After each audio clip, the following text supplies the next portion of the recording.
Hello learners, welcome to this particular session. The topic which I am going to talk today is type of sampling, error and control.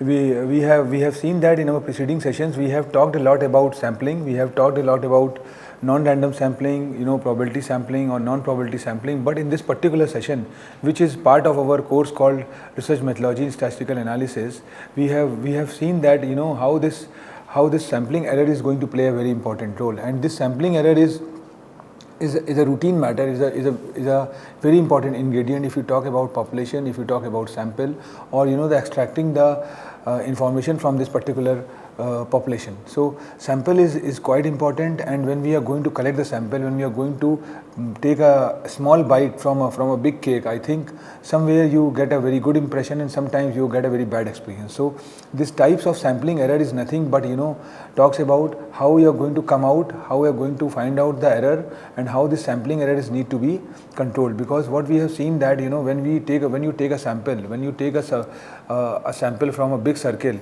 some of the information, some of the things need to be left, and these left things sometimes create an error. So anyway, prior to going into the depth of this topic, as far as the sampling error is concerned, as far as the statistical error is concerned, it starts with the collection error. So how you are going to collect the data? If you are going to collect the wrong data, you are going to land up at the wrong results. So there is a very famous quotations which we usually talk in computers, that is how this garbage in garbage out philosophy is going to turn out. So the garbage in garbage out talks about how much you are cautious about your data, that how the data is going to be collected. If you are going to collect a wrong data, you are going to leads to a wrong input, and so wrong results will come as a wrong input taken. So that is the thing, and how you are going to cater the respondents, that is also matters a lot. In this particular image you have seen that we have to cater the female members, but we have cater the male members. So end of the day, since you have catered the wrong group of the respondents, so you get a wrong result. So this is what all about the research. And when you are going to talk about the research need not to be individualistic in nature. It has to be taken care in such a manner that it have a very holistic approach, it have a very holistic view. So the beauty of researcher is not to do the research, but to try to gather or cater the particular class and creed, and try to collect the information from the respondents in a very systematic manner. So so the respondents verdict is very important, and if you are going to take the respondents verdict in a positive manner, I think you lead to a very good conclusion. So anyway, this is part of our course called Research Methodology in Statistical Analysis. We have covered somewhere around 10 to 12 lectures in this particular subjects, in this particular course, and the first block we are concentrating on, that is research and data collection, and which the very first unit we have already talked about, that is business research, introduction to research, and then research plan, collection of data is there, how you are going to collect the data, either in a primary data mode or in a secondary data mode. Then the sampling comes into picture, and this sampling talks about the sample size, the census, the population, how you are going to do the random sampling, how the methods of sampling is going to be done, that is probability sampling, non-probability sampling, and then finally we are here to talk about the statistical errors or sampling errors. So this error is not a very serious issue, but it's a routine matter. If you are talking about the sampling, I think errors need to be come up in a routine manner, and this routine issues need to be tackled in a very systematic manner, and these need to be done at every juncture. So it's not like that you can start the research or do the sample and then the error comes, you can shut down yourself.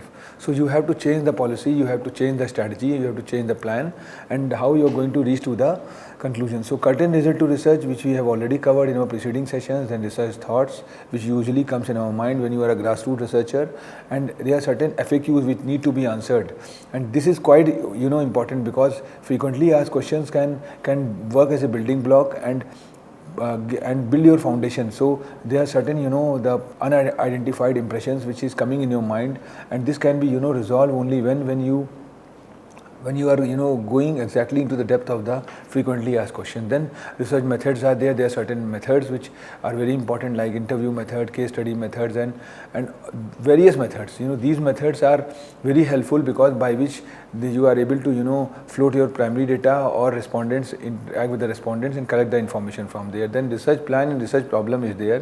When we were talking about the research plan, we see that this research plan is very important, very important ingredient, because this research plan talks about that how you are going to formulate your research at every juncture. It's not like that you have a research, you have planned to do the research for 4 years or 5 years, but so the plan need to be changed. There are certain time when we observe that the plan is going to be changed with the change of time. So there must be a random sampling, and this formulation of objective is there. Then hypothesis we have already talked about, the null hypothesis, the accepted hypothesis, or rejected or alternate hypothesis. So research design is something which is very important thing. It's not like that you have to design the research in the preliminary stage. You have to do the designing at every intervals, after certain time, after 3 years, 4 years, or after 1 year, when you are going the process of collecting the data, at that time you have to do that. And sampling is very important ingredient, because in research you are not in a position to cater the whole population or reach to the whole universe. The good point is that it can only come up when you are going to apply the sampling, because sampling collects the sample and takes the sample from some of the domains and try to create an impression on the basis of that data collection method. So this is very important, because when your circle is quite bigger, you are not in a position to reach to the particular domain. Then what exactly you do? You just go through the sampling format or methodology, or the techniques which are applicable, which can provide you a way to get the data or extract the information from the respondents, and then try to build the gap with the help of that. So random sampling, non-random sampling we have already talked about. So anyway, this particular chapter is very important chapter, because it starts with the sample, population, sensors which we have already covered. Then why sampling, then essentials of good sample, methods of sampling which we have already done a session. Then sample size, what could be a sample size? There must be some rocket science behind that your sample size could be 300, 400 or 500. So sometimes what happens, we make a sample size, and then after certain time we observe that there are no reciprocations from the respondent ends. So in that case you have to enhance your sample size. So and when you are going to enhance the sample size based on the sampling errors which had been observed, I think there is a great role of sampling and non-sampling errors, because this talks about how the errors can be rectified and how you are going to control the errors. So that is more important. So anyway, now we will talk about why does sampling error occurs. Here is the problem. The problem is that different sample drawn from the same population can have different properties. That is very true. And when we see that that when we are going to collect the sample from one of the zones, I think if you see this particular image, you will find out the whole grey circle is the population, and you have got some 3 or 4 small white circles. The first, the small sample circle talks about the collection of sample from one of the areas, whereas other S is talking about the collection of sample from other areas. So now when you have drawn the sample, when you have reached to the conclusion of that, I think the different impression comes, the different approach comes. So now when you are going to accumulate all those data, you get a very diversified version of it. So what I mean to say, that could be the reason, whatever the result used to come, it's have a very holistic view. So taking a population, only have a subset of the population, and now we have seen that how this what are the causes of sampling errors. The volunteer sampling and convenience sampling and causes and bias are there. How do you reduce? So use randomness is in choosing your sample, that is there. And sampling errors talks about the population, and then in the population you have got a sampling frame. If you see, the outer circle talks about the population, which is quite bigger in nature, and whole the ingredients are part of the population. Either it could be the sampling frame or sampling or response or the whatever the error used to come. And so Then the moment you get the population, now you redefine your sampling frame, and this sampling frame is somewhat inner part of the population, and then in that sampling frame which work as a jurisdiction, you have to confine yourself as far as the collection of the data is concerned, as far as the collection of the sample is concerned. So after deciding the sampling frame, we have seen that we have made the sample, and these samples are then converted into sent to the respondents, and respondents used to reciprocate. So what we have observed that there is a response coming from the inner circle, and then response error is coming. Then in this response error, what we have observed that when respondents not reciprocates or left certain information, these are considered to be the response error, and chance error is also there. It's not like that the only response error is there, the chance error is there. You have not reached to the particular respondents. So when you have not reached to the particular respondents, you are not in a position to get an opportunity to know his view or opinion. So this is also considered as an error, because if he or she has given the his verdict, I think if you record it, you get a different mindset. So frame error is there. Now frame error is also there because that there is a gap between the population and sample frame, and frame error says that maybe some of the sample frame you have taken, maybe if you go into the other frame, I think some other information which need to be done. So there is the biggest challenge which is coming up in population, that or in sample, that population is a bigger circle and sample is a very small circle. And when you cater the information, when you take the information from that sample, I think the thing is there. And sampling error is more talking about errors of representation, and target population who you want to ask, like to whom you are going to send the sample, and their possibility of the coverage error.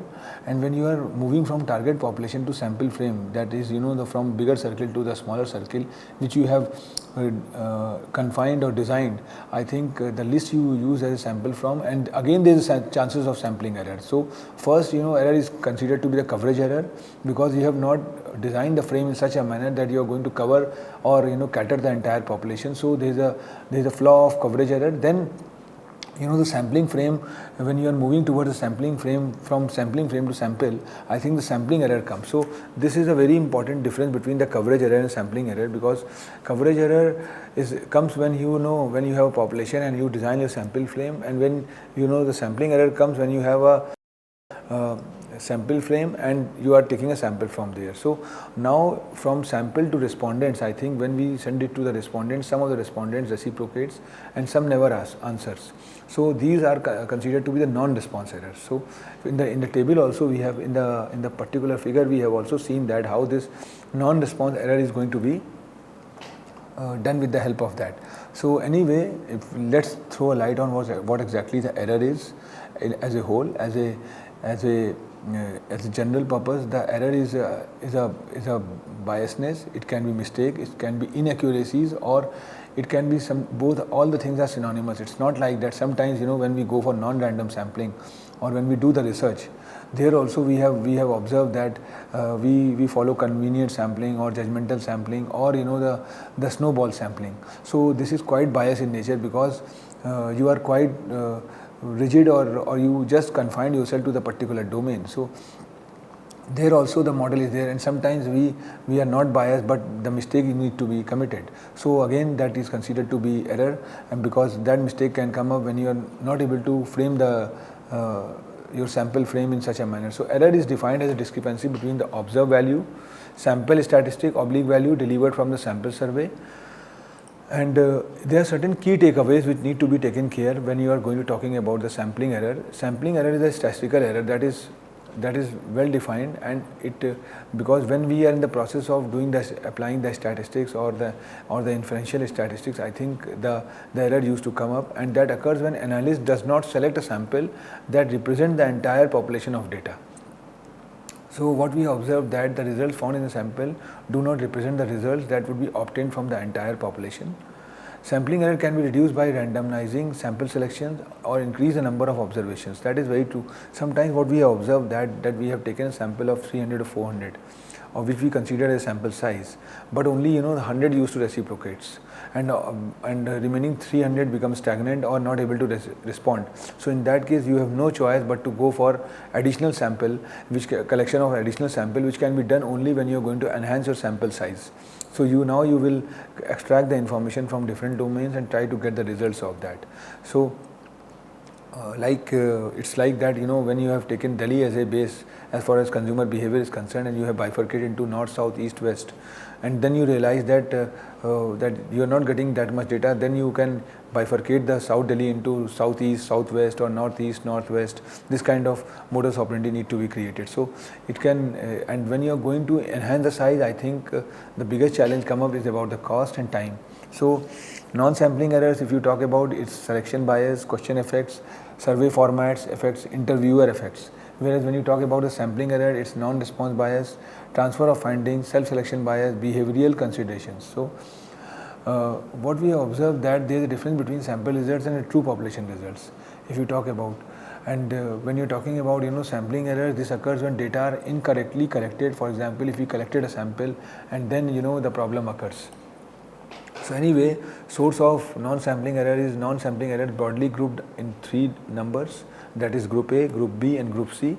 And group A we have already talked about, its non-response errors, whereas group B talks about errors resulting in the stage of data collection or taking observations. And when we have floated the questionnaires and it reached to the respondents, and what we observed that that respondents are facing certain issues which are somewhat confidential in nature, or not able to answer some of the questions, or not able to fill the answer in totality.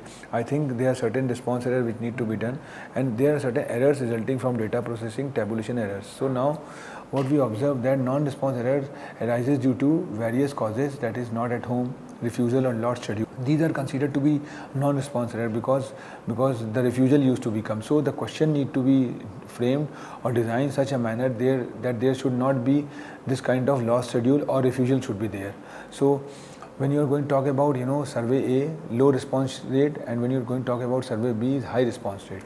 So survey A talks about all users which are invited to do the survey, and survey B talks about invited to do the survey. So we have seen that in both the things users are more or less same, but as far as the survey invitation is concerned, it is 7% and it is 30%. So survey A and survey B are compared, and the same number of users are taking as far as the survey is concerned, but survey B had a higher response rate because it sent fewer survey invitations. So survey B is less subject to non-response error. That is very true, because you have sent it to n number of people, and the non-response rate is very, very high as compared to that. So end of the day, what happened? There is a chances that you get a non-response errors. So you don't have to worry about it, but the results are more trustworthy. That is very true, because since you have catered as far as the all user circle is concerned, the invited to do the survey is bigger than that. But so that is the thing. So making trustworthy, having the same sample size as survey. So what I mean to say, that type 1 and type 2 errors are one of the important ingredients, which is very important, because in statistical hypothesis testing, a type 1 error is the rejection of true null hypothesis, and also known as false positive finding or conclusion. And on the other hand, we have seen that type 2 error is somewhat different, and it talks about non-rejection of false null hypothesis. So in our preceding session, we have seen that how this null hypothesis, or the accepted hypothesis, or the rejected hypothesis, or alternate hypothesis are taking care. Null hypotheses are come up when you formulate the objectives, and on the basis of these objectives you have 4 or 5 the hypotheses which are considered to be the null hypothesis. And from this null hypothesis, we just for the safer side, we have 5 alternate hypotheses. So if null hypothesis is rejected, the alternate hypothesis is accepted, or vice versa. If alternate hypothesis is accepted, the null rejected. So what we have seen, that null hypothesis is true, and reject null hypothesis, type 1 error is there. If null hypothesis is true and we are able to fail the reject null hypothesis, then correct outcome is there, so true negative is there. So on the other hand, we have seen that if we are going to measure reality and measurement, I think if both are true, we are getting correct information, or if reality is true or measurement is false, I think type 2 error is there. If reality is false, measurement is false, measurement is true, we are getting type 1 error, which is false positive. So type 1 and type 2 errors are very important, and one has to be quite cautious. So type 1 error is the rejection of true null hypothesis, which has to be taken in the very beginning. So when we formulate the objectives and when we take a null hypothesis, and if that true null hypothesis is rejected, I think, and so this is considered to be the false positive finding. So in some of the cases we observe that we take null hypothesis and we assume that when the researcher reciprocates or the respondent reciprocates, it is going to reciprocate the particular thing. So anyway, null and alternate hypothesis is perform the test, and if you see null hypothesis, when we perform the test outcome accept, and alternate hypothesis, test outcome rejected, then true pass, true fail is there, and this is called the type 2 error not detectable, whereas type 1 error is detectable. So anyway, I think errors are very important thing, and we have to take the things in a positive sense, and blessings in disguise is there. If errors are coming maybe in the mid of the research, I think we have to enhance the sample size, or divert ourselves as far as the collection of the sample is concerned. So sampling error, random error, the level of its controlled by sample size. A larger sample size lead to a smaller sample error. So non-sampling error, systematic error, and this kind of thing is there. So when you are going to how we are going to avoid the sampling errors? So we have to be less biased, and lack of precision is there, and non-reproducibility is there. So if there could be a lack of consistency, if there could be lack of precision or lack of accuracy, I think the error is going to be there, and so that is the reason there must not be a less biased approach. Like when we are using a non-random sampling or the non-probability sampling, I think we are quite biased because we are using a convenient sampling. So in that case, the best part is that you should have a different mode of collection of sample, because if you are biased or do the thing as per your convenience, you get a very stereotype results. To eliminate ourselves, to eliminate from this model, I think we have to be quite think. So there are certain way by which you are going to reduce the sample error. One way to reduce sampling error is to increase the size of a sample. This is a basic thing which is very important, that if you want to reduce the sampling error, you have to increase the size. But if you are going to increase the size of sample, I think some more inverse correlated relationship come, because if your sample size grows, there would be sampling error decreases, because you are getting a very holistic view. But on the other hand, the cost is very high, or the sample size is going to be a time consuming affair. So you will face another kind of issue. So when you are going to talk about measures, two measures that affect the accurateness of margin of error, and margin of error tells you how many percentage points your results will differ and from real population value. And this margin of error is a very methodical way of calculating the errors, and if you see, it is based or usually prepared only one of three different levels of confidence, that is 99%, 95% and 90%. But the optimum way is 95% level. The 99% level is the most conservative, while the 90% level is the less conservative.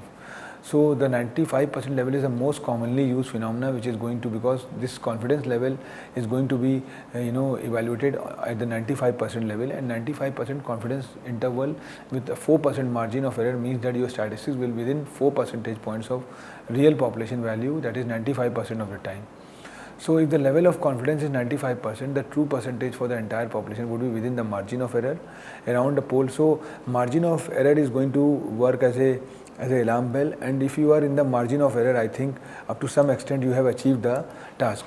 It's not like that you will get a 100% level. So this margin of level is 95%. I think you have reached to the conclusion, and up to some extent your whatever the data you have gathered on the basis of population or on the basis through the sample, it's somewhat optimum in nature. So when you are going to talk about the confidence interval is a range of values used to estimate the true value of the population parameter. And we have seen that in this particular image, that population is not confined to, or the sample is not confined to particular jurisdictions, but taking from all the domains of population. So when you are going to take the sample from in a holistic manner from various domains, I think you have a very good view, you have a very good way by which you are going to do that. And standard error is a routine matter, and these standard deviation of sampling distributions and margin of error is 95%, we have seen in this case. The best way of explaining this is how margin of error works. And we have seen that if we take a average of mean of the sample, it is coming in the mid of the rectangular box. But if you take the sample mean, it is little bit deviate from there. So what we have observed that in this the population mean is true value, sample mean is survey result, and we have seen that the 95% probability is coming up, and so margin of error is 95%, which is here. So it means that if you are near to the margin of error, I think you can reach to the conclusion. So that is very good model by which the things are going to be there. And now there are certain FAQs which are very important when you are going to talk about the statistical error or sampling error.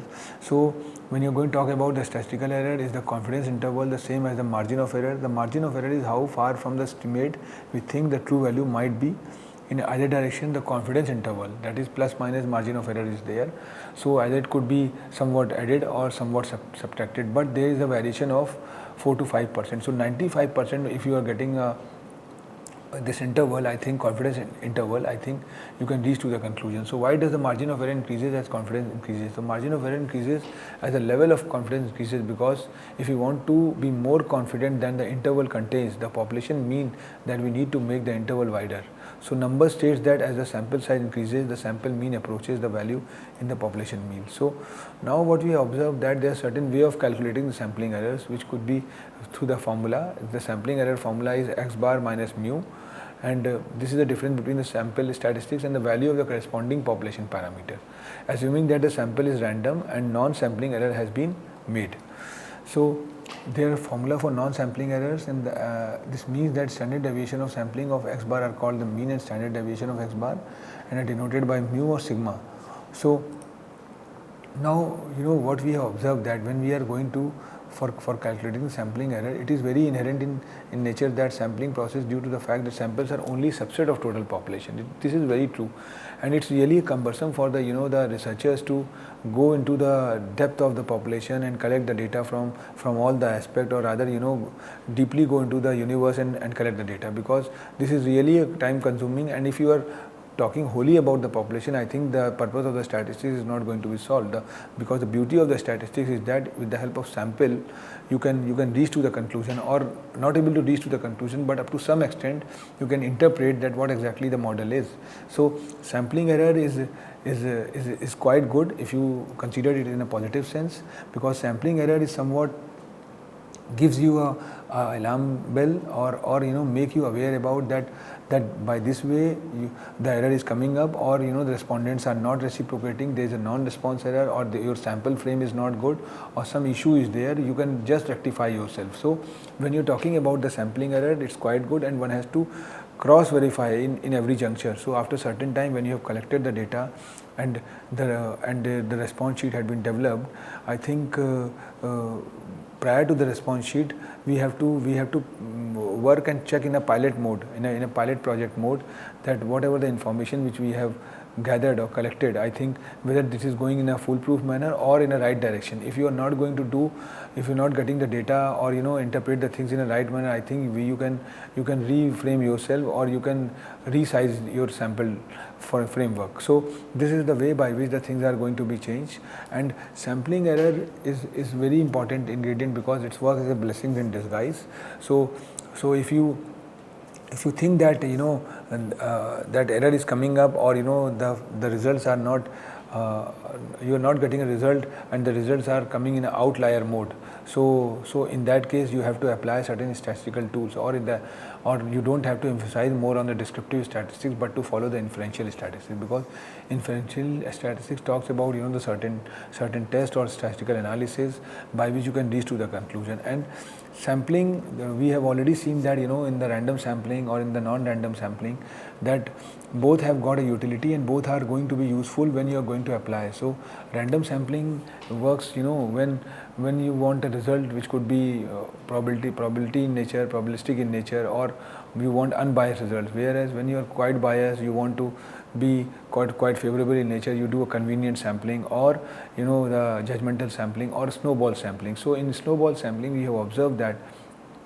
the biggest challenge is that the respondents not reciprocating, or you have not got the huge bank of respondents. So in that case, to whom you have sent the sample, you ask them to give the links, you ask them to give the reference, and with the help of this reference you can go to other reference. So one people can give a reference of 3 can give a reference of 6, and 6 can give a reference of other people. So by this way, what you are going to do, you are making a figure of a bank of respondents, and then you are going to collect the information. So what I mean to say, this sampling error is quite inherent in nature. It is very important ingredient. So being a researcher, it is a moral duty that how we are going to take a sample. So I think by this way we can accomplish our research, and in our coming session we can talk more about that. Thank you very much.